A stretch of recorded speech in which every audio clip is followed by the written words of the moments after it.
국토교통부의 경전선 고속 전철화 사업에 대해 지역사회의 반대가 극심합니다. 주민들의 반대 목소리가 정치권의 발빠른 움직임을 만드는 가운데 경전선 사업 계획을 바꾸어낼 수 있을지 주목되고 있습니다. 광양시의 재난지원금 지급 방법에 대한 개선이 필요하다는 지적이 나오고 있는 가운데 광양시의회도 필요성을 언급하고 나서 광양시가 어떤 결정을 내릴지 지역사회 시선이 모아지고 있습니다. 최고의 품질로 인정받고 있는 봄조기의 어획량이 반토막이 났습니다. 출어비조차 건지지 못한 채 조업에 나서야 하는 어민들은 한숨이 더 깊어지고 있습니다. 전라남도가 코로나19 장기화로 어려움을 겪고 있는 관광업체를 지원하기로 했습니다. 올해는 운영자금까지 확대되며 융자금 상환 기간도 1년 유예하기로 했습니다.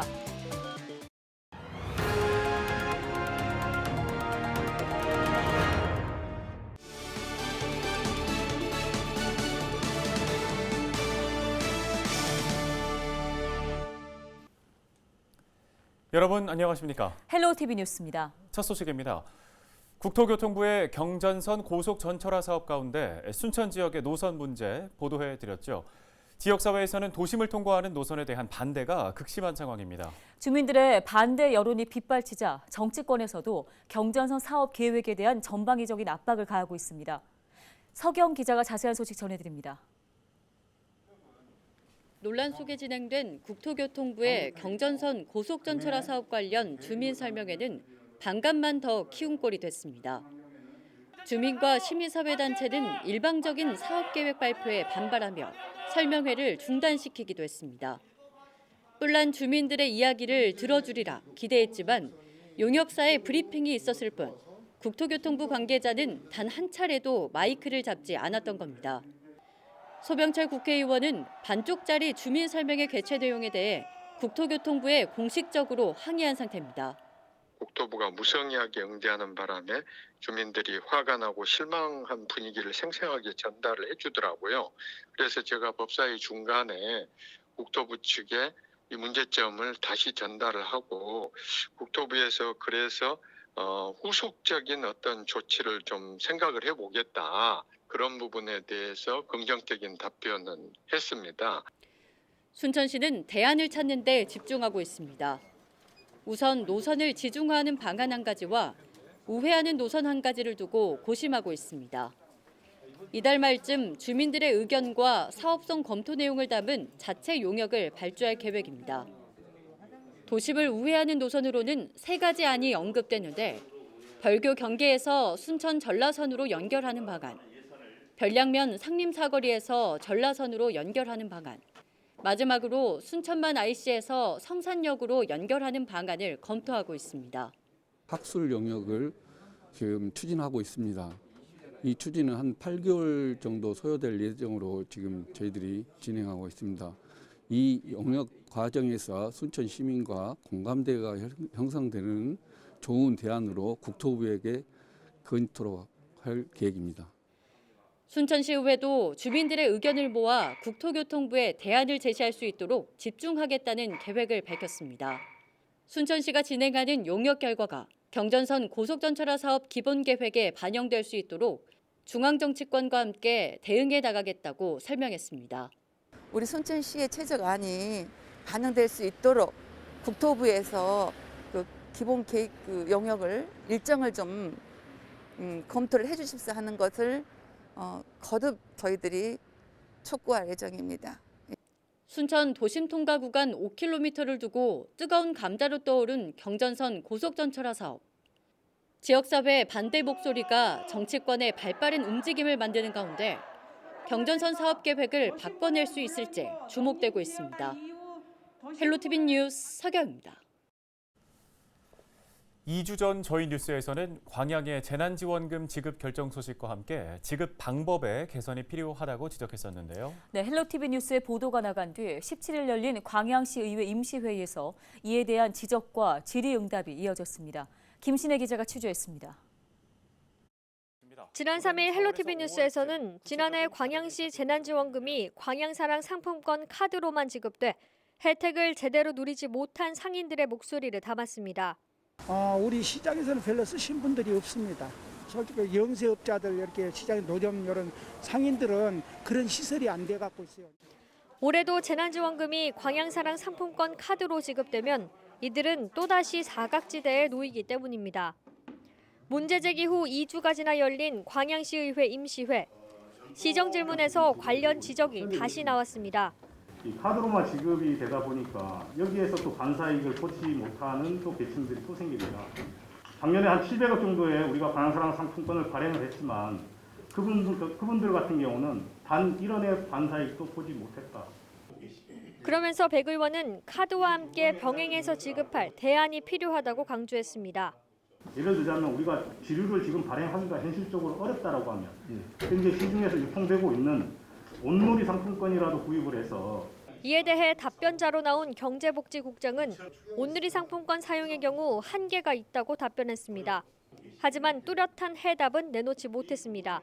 온누리 상품권은 사실은 우리가 주더라도 전국에서 활용을 할 수가 있습니다. 그래서 저희도 고민을 많이 하고 있습니다.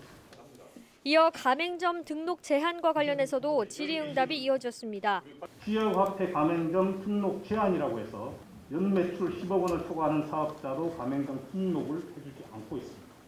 소상공인들은 좀 그것을 제한을 했으면 좋겠다.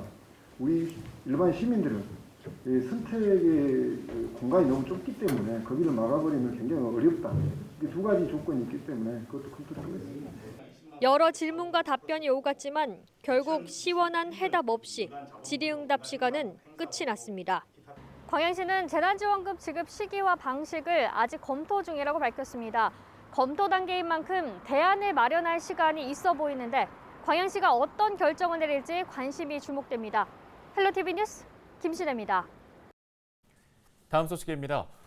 해마다 이맘때 잡힌 봄조기는 최고의 품질로 인정을 받고 있는데요. 네, 올해에는 바다에 봄조기 씨가 말라 어민들이 울상을 짓고 있습니다. 고정민 기자가 현장 취재했습니다.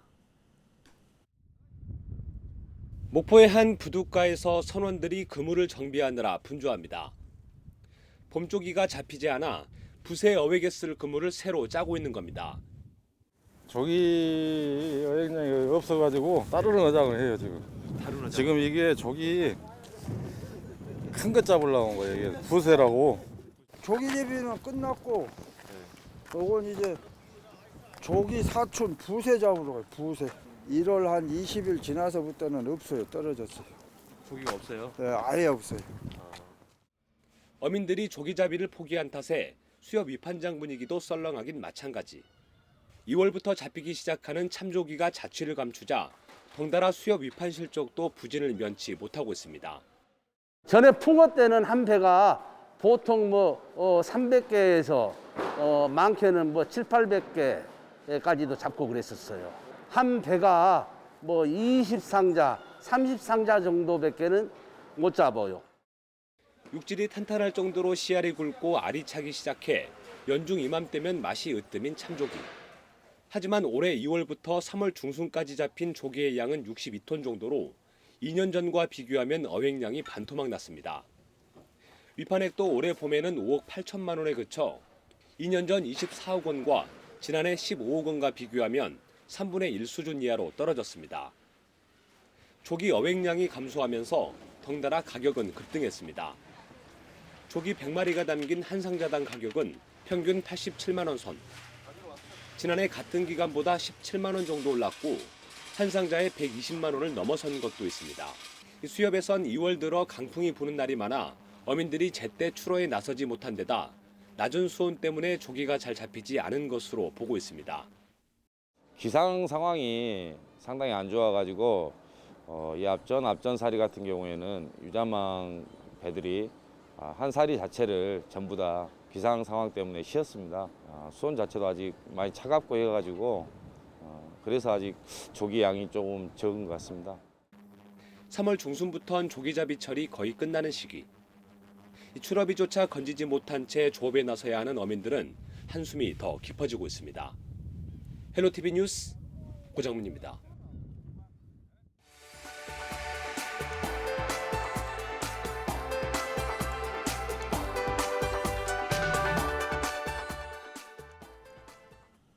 전라남도가 코로나19 장기화로 어려움을 겪고 있는 관광업체를 지원합니다. 우선 올해는 100억 원의 시설 자금과 운영 자금을 융자 지원합니다. 운영 자금 융자 대상 업종은 야영장업과 한옥체험업, 국내 여행업 등입니다. 업종에 따라 5천만 원에서 최대 2억 원까지 융자를 받을 수 있습니다. 융자금 상환 기한도 1년 유예하기로 했습니다. 대상은 관광진흥기금 융자 원금을 상환 중이거나 2021년 중 상환일이 다가오는 업체로 취급은행이나 해당 시군에서 신청 안내를 받을 수 있습니다. 더 자세한 내용은 전라남도 누리집에서 확인하실 수 있습니다. 영암군이 경기 침체 등으로 폐업 신고를 한 소상공인을 대상으로 재도전 장려금을 지원합니다. 지원 대상은 영암의 사업장과 주소를 두고 지난해 3월 1일 이후 폐업 신고를 한 소상공인으로 최대 50만 원이 지급됩니다. 영암군은 170곳을 대상으로 지원할 계획이며 신청을 희망하는 대상자는 오는 22일부터 읍면 사무소를 방문해서 신청하면 됩니다. 자세한 내용은 영암군청 누리집을 통해 확인할 수 있습니다. 순천시가 내년 4월에 열리는 전라남도 체육대회 상징물을 공모합니다. 공모 대상은 대회 마크와 마스코트, 포스터, 구호, 표어 5개 부문으로 전라남도와 순천의 상징물을 연계하고 화합과 단결을 주제로 합니다. 다음 달 16일까지 누구나 출품할 수 있으며 5개 부문별 당선자에게 전체 1,000만 원의 시상금이 지급됩니다. 다음 소식입니다. 전남체육회와 전남여성가족재단이 체육인 인권 강화와 건강한 체육문화 조성을 위한 업무 협약을 체결했습니다. 이번 업무 협약을 통해 전남체육회와 전남여성가족재단은 최근 발생하고 있는 체육 분야의 성폭력과 인권 침해 문제 등 근절 정책 수립을 위한 공동 연구 등에 힘쓰기로 했습니다. 한편 지난 1월 전남스포츠인권센터를 개소한 전남체육회는 체육인 인권 보호와 비위 행위 개선을 위해 다양한 노력들을 진행하고 있습니다. 영암군이 지역 체육시설업을 대상으로 안전점검에 나섭니다. 영암군은 오는 6월까지 신고 체육시설을 대상으로 안전점검과 코로나19 방역수칙 준수 여부를 확인할 계획입니다. 이번 점검은 골프 연습장과 볼링장 등 67곳을 대상으로 승강기와 소화기 작동 여부, 체육시설법 관련 준수 등이 진행됩니다. 영암군은 점검을 통해 중대한 위반 사항이 적발될 경우 관련 법에 따라 행정처분할 예정입니다.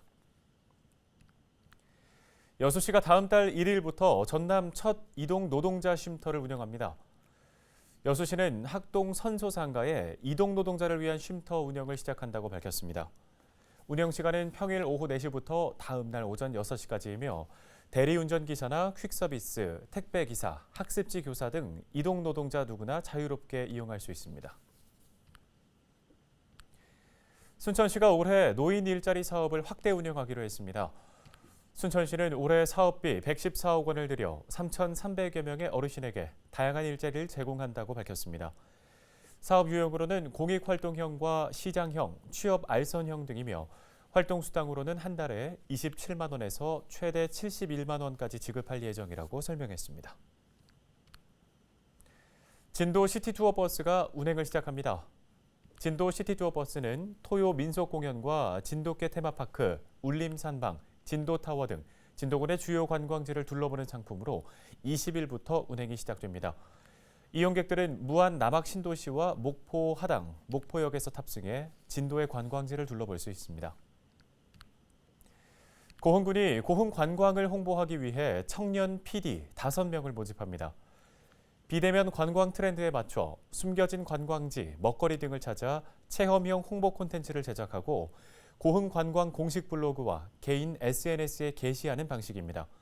모집 기한은 오는 24일까지이며 고흥에 1년 이상 주소를 둔 만 19세 이상 49세 이하 군민이라면 누구나 지원할 수 있습니다. 전라남도가 지난해에 이어 올해에도 신장장애인의 이식 수술비 등을 지원하기로 했습니다. 도는 올해 5억 5천만 원을 투입해 300여 명에게 혈액과 복막 투석비 등을 비롯해 이식 검사비와 혈관, 이식 수술비 등을 지원할 계획입니다. 의료비 지원은 대상자가 거주하는 읍면동 사무소에 의료비 지원 신청서와 의료비 영수증 원본 등 서류를 갖춰 신청하면 본인 부담액의 50% 범위에서 지원받을 수 있습니다. 다만 식대와 입원비, 증명서 발급비, 약값 등은 지원 금액에서 제외됩니다.